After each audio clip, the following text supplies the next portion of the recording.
Hello and welcome again to the Writer Review. This is Eric Carrell, writer, and this week we're going to be taking a look back at the 2007 fantasy comedy titled Evan Almighty. Now, Evan Almighty was, of course, a sequel to the 2003 Jim Carrey movie Bruce Almighty, but I like to refer to Evan Almighty almost like a modern day retelling of Noah's Ark. Yes, as time goes on, this movie is really all about Evan himself building an ark, saving his family, saving the town that's going to be saving possibly Washington, D.C. from becoming a flooded area. I know, I feel like such a big heel talking about flooding in major cities, knowing with all the hurricanes taking place in Florida. It just breaks my heart. But seeing this movie that I've been waiting for a while, it's just irony. Alright? It's nothing, I'm not taking any jabs or pot shots or anything. I was waiting in the wings for quite a while, and this is my final opportunity to get to do a review of Evan Almighty. But bear in mind with you, I hope that everybody in Florida is safe. I hope everybody is getting the help they need. It's devastating, it's heartbreaking, and I hope you're all doing well. Just stay within my prayers. All right. So the runtime of this movie is 1 hour and 36 minutes long. It is directed by Tom Shadyac. The script was written by Steve Odekirk. The story was also done by Steve Odekirk, Joel Cohen, and Alex Sokolow. The characters were done by Steve Coren and Mark O'Keefe. It is produced by Tom Shadyac, Gary Barber, Roger Birnbaum, Neil H. Moritz, and Michael Bostick. It is composed by John Debney, the cinematography by Ian Baker, and it was edited by Scott Hill.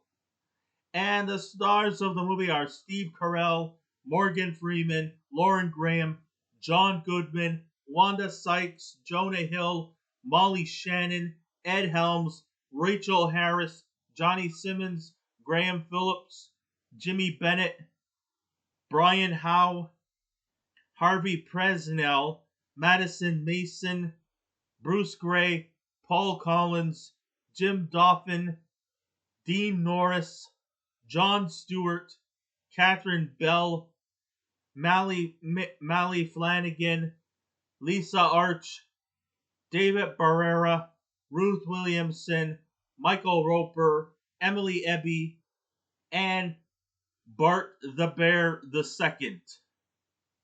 Hey, when it comes to casting people, I don't just give credit to human beings too. Animals deserve their credit in the spotlight. So, anyways, yeah.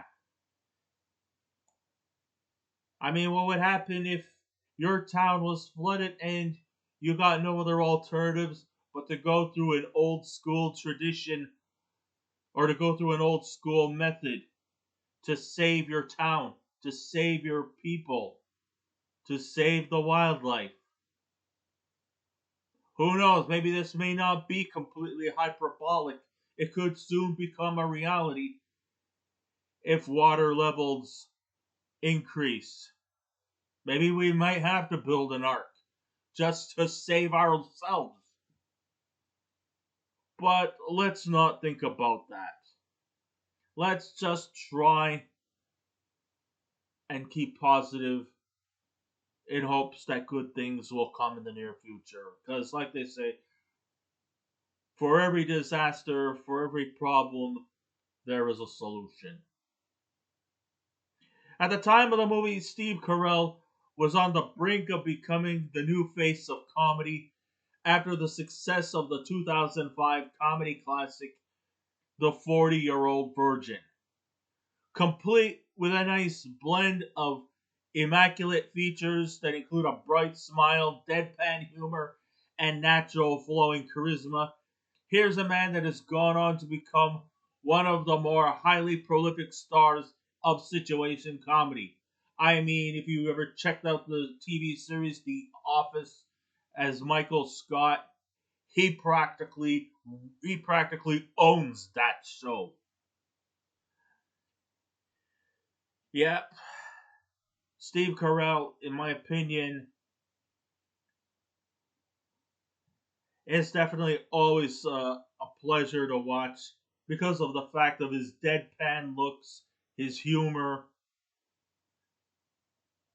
and he always seems to come across as being a nice guy put in precarious situations. And yes, there are times when sometimes we all love to see him when when he emerges victorious through these situations, even if it causes mass frustration and sometimes erratic behavior. Steve Carell is just so organically organically natural in these roles. We all love him. However, though, just like all great actors of our time, past, present, and future, sometimes we gotta throw some duds at them. And it's not like we're taking any fault towards them. Maybe it was through the direction, the script, or whatnot. But then along came Evan Almighty, which eventually was like, whereas the 40-year-old virgin brought him 2 steps forward, Evan Almighty brought him 2 steps back. It seems like at the time, Carrell was going a similar path to other comedic performers who get tired of being in the comfort zones that they are accustomed to, only to try, but the films they are not very comfortable with. Carrell seems like the rightful person to play these comedic roles.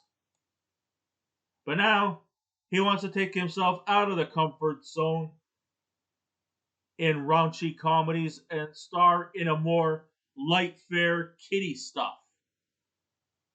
I mean, this is almost like Eddie Murphy 2.0.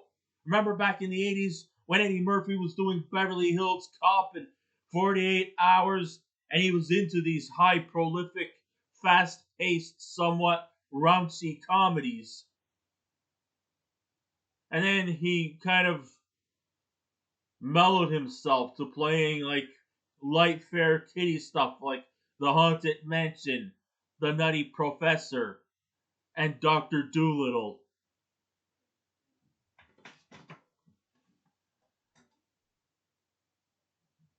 Yeah, Steve Carell kind of took that kind of direction he had. I mean, he had a good thing going for him, only to kind of demote himself to lighter kiddie stuff. He's almost becoming like the modern day Eddie Murphy, and that's not necessarily a good thing. As a sequel to the very successful 2003 Jim Carrey movie Bruce Almighty, director Tom Shade, under the direction of Tom Shadyac, played by Morgan Freeman, gives Bruce powers that are exclusive. Steve Carell, who was a supporting character in the first of the Almighty series, he was an arrogant news reporter who everyone loved to hate.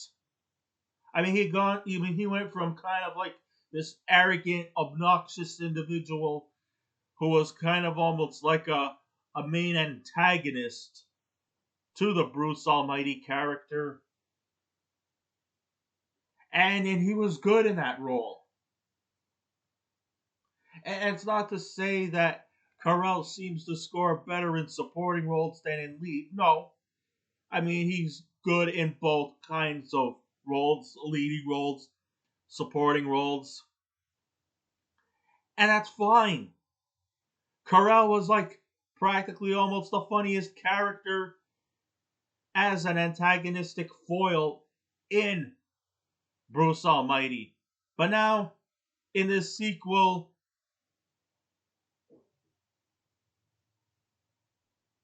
where he is now the star here, it seems that Evan Baxter is kind of softened up and has become far more sympathetic than in his previous outing.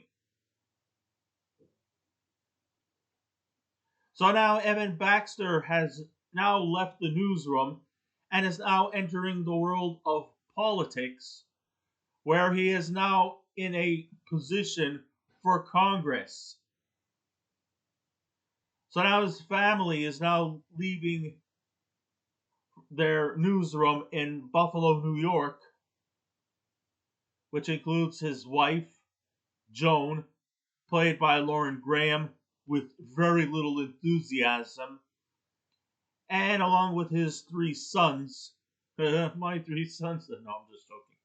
Their names are Dylan, Jordan, and Ryan, played by Johnny Simmons, Graham Phillips, and Jimmy Bennett. They're all leaving their cozy estate in Buffalo, New York, and are now living in an elegant home in the suburbs of Virginia near Washington, D.C. Why not? Anybody wants to go to Congress? D.C. is the place, or at least nearby. From the early stages of the movie, we can see the reluctance his family has with the long move. Yeah, I can kind of understand that. Nobody wants to move that far away. You know, the whole idea of having to leave your old friends and try to make new friends.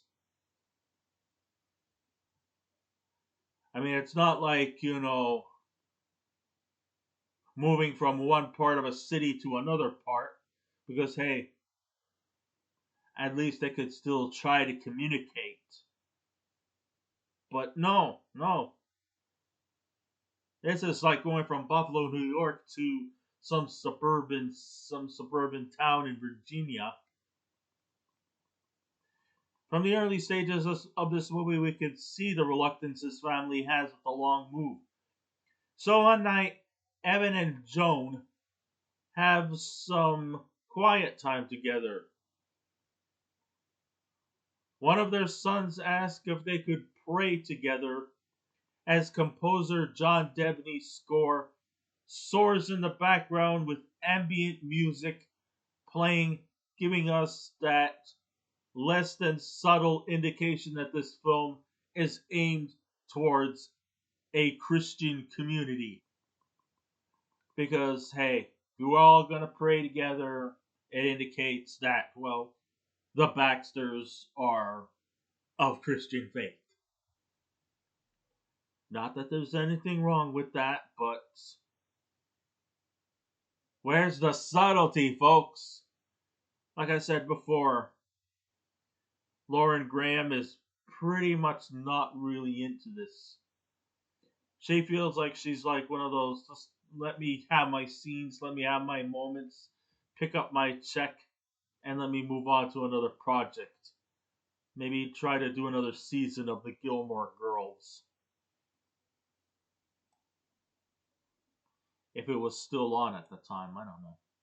I never watched that show. As I started to roll my eyes in disbelief, knowing where this is coming from, I still found it in me to sit through, wondering where it would all go from here. So Evan gets a call from God. Once again, Morgan Freeman is reprising his role as God. Because why not?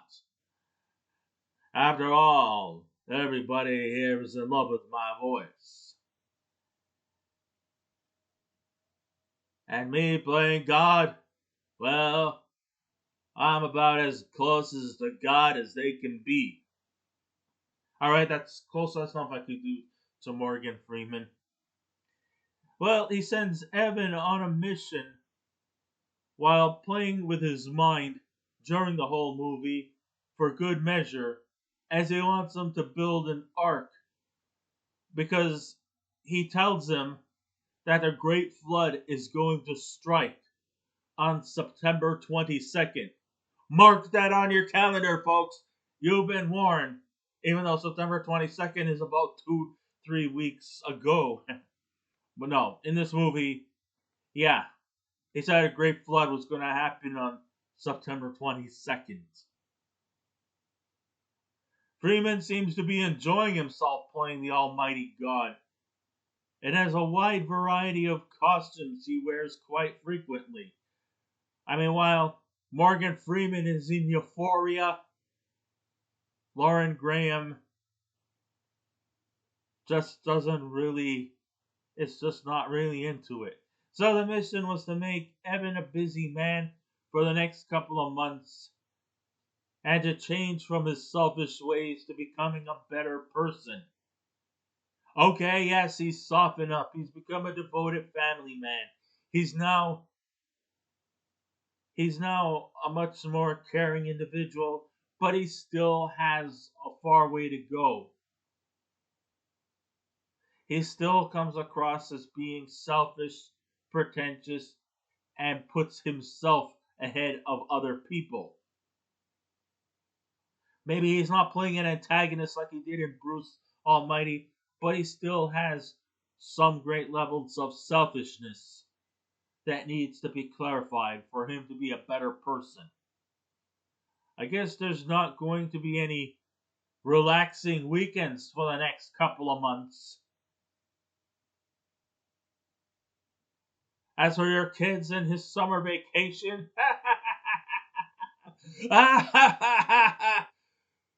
forget it!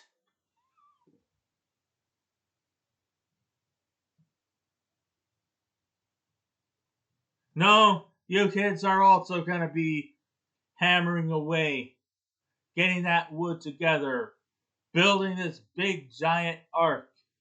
So, yeah, from the crack of dawn till 5 p.m., you guys are all going to be very, very busy.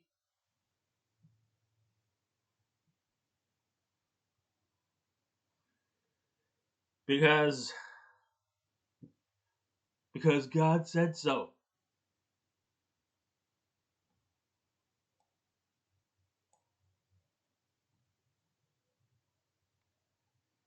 For those who think that this message has some kind of Christian message about embracing the world that's surrounding you and finding God as your guiding light in eternal happiness, well, Evan Almighty is not as holy as one might think. And besides, Noah's Ark is from the Old Testament. So it's not actually a Christian story, it's more of a Jewish story. But anyhow, the story of Evan Almighty is not as holy as one might think. It is more of a poor effort at slapstick comedy, complete with a lot of bird poop. I mean, as time goes on, even Evan Almighty starts to look more and more scruffy and scraggly. And he starts dressing like he was living in like Old Testament times with the garbs and the gray and white beard and the white beard. And animals seem to attract him like ants on caramel.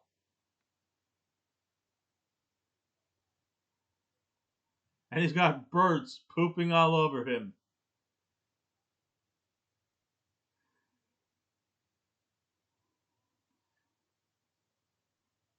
And all the animals in the animal kingdom seem to be somewhat attracted to him.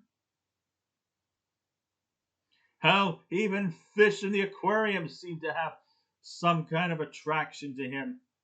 It kind of reminds me a lot like Tim Allen's The Santa Claus. Where Tim Allen's character, tries to prevent himself from being Santa Claus. He tries to shave, he tries to make himself look less like Santa Claus, but it's just that eventually he becomes indoctrinated into becoming the new Santa Claus. Well, Evan has now become the new modern day Noah. And remember, this is not a Christian story. It's actually Old Testament, so Old Testament is Judaism. Anyway, the plot, I would have to say, is mundane, and the ideas are contrived and banal.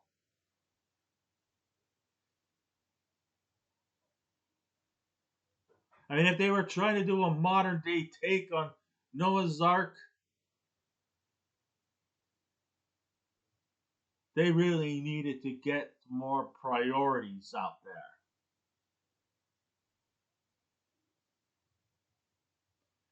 It didn't look like a modern retelling of Noah's Ark. It felt more like just Steve Carrell finding himself in a precarious situation to the point where he eventually surrenders and has to build an ark, and he's not using modern day tools that run on electricity or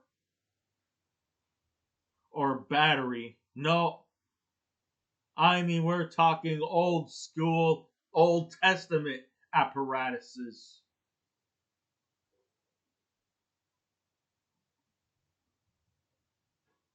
I mean, not only he has to look the part, he has to act the part, and he has to build the ark in that same way too.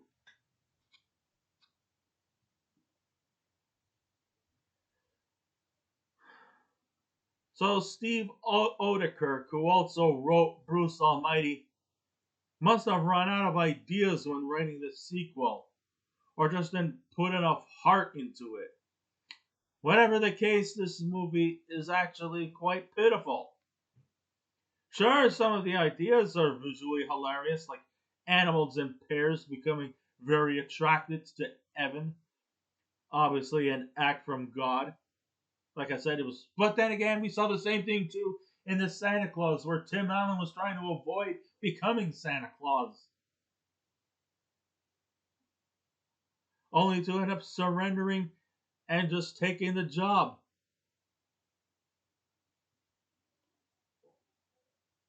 Evan is pretty much doing the same thing too.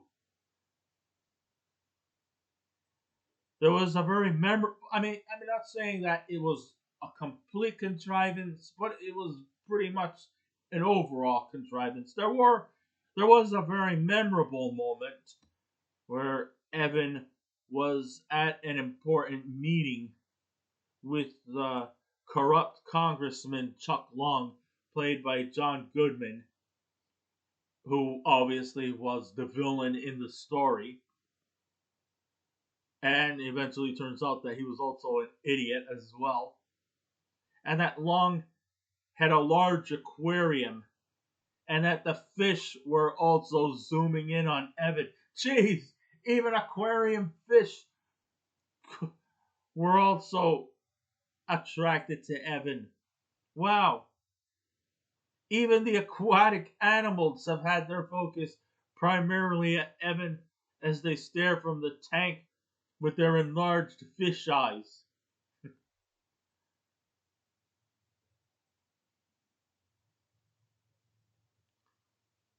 I mean, sure, it seems funny at first, but then the situation tends to repeat itself until it becomes tedious and repetitive to the point where you start asking yourself, when the fuck will this angle end? I was hoping that the animals would have some dimension of comedy, like from Dr. Doolittle, where they actually do talk to the doctor. But no, they're just ridiculous CGI algorithms who just simply attach themselves to Evan for no apparent reason or no apparent purpose. Hell, I don't even think in Noah's Ark the animals were like attracted to Noah. At least not to my knowledge. When he built the Ark, he had his family and he had the animals in two pairs, male and female, of all the species. And they just settled in there for when it started raining 40 days in a row. The animals were just one-dimensional CGI rendered, and didn't really have any kind of communication.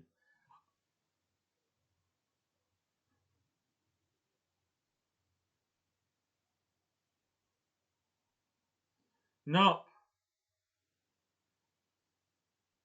they were just pretty much props accustomed to spoon feed the narrative. The only time they seemed to come alive is when the birds started dropping massive splatters from their behinds, making things very messy and very disgusting.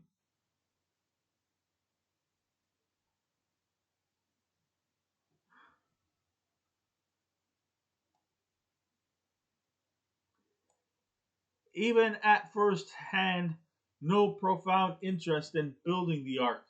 Evan at first had no profound interest in building the ark, but as time passed on, he started growing facial hairs that he tried to shave but just kept coming back rather quickly. He goes from wearing fancy business suits to wearing biblical themed robes. Next thing you know, Evan's become God's chosen savior, but it feels more like he has become a puppet to God, indoctrinated into it rather than getting another person to do his bidding. That's all it was. No matter how many times Evan tried to escape God's fate, he eventually just ends up becoming submissive. And if that's bad enough, Steve Carrell offers very little to this comedy except make dumb expressions and try to conceal anything that might potentially embarrass others or himself. He and his family are mocked constantly at this absurd notion of him building an ark and the expectancy of a flood happening in a matter of months on a specific date. Plus, also using archaic old tools used in biblical times. One of Carell's traits that actually make him an extraordinary performer is that he could deliver that manic intensity in him like a ticking time bomb that he can explode at any second.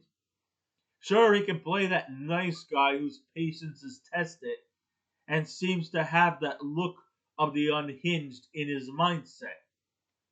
Here he just looks too submissive and very compliant. It's also as if he has fear of saying no to God, fearing what will happen to him if he refuses to acquiesce. So by the time he reached the end, Evan has now fully transformed himself into a full blown Noah character, complete with a burlap rope, a white flowing beard, and hair as he embraces everyone with his love that never once looks authentic but ridiculous and superficial. Evan Almighty is made to be a light fare family movie with a message of following God's order of doing good for others. And you know what? That's fine. I'm not anti God. But at the same time,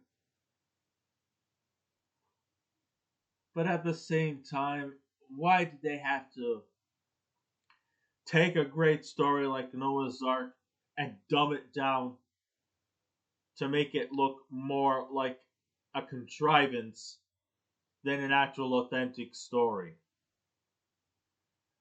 I just think it's time for Carrell to move forward and go another direction in his career. Or maybe he should have fired the person who made him get the agent who got him into this movie. It probably would have done him a lot more justice. So when all is said and done, if I was to give this movie a scale out of 10, I would give Evan Almighty from 2007 a 5 out of 10. So I guess this ends my writer review. Thank you all for listening in. If you wish to subscribe to my YouTube channel, please feel free to do so. If you wish to leave a comment, go right ahead, but just remember the 3 simple rules. Be kind, be courteous, and please refrain from any rude comments. And I will be back again with another movie review. So until next time, this is Eric Writer saying, keep watching those movies, and I'll see you around. Goodbye.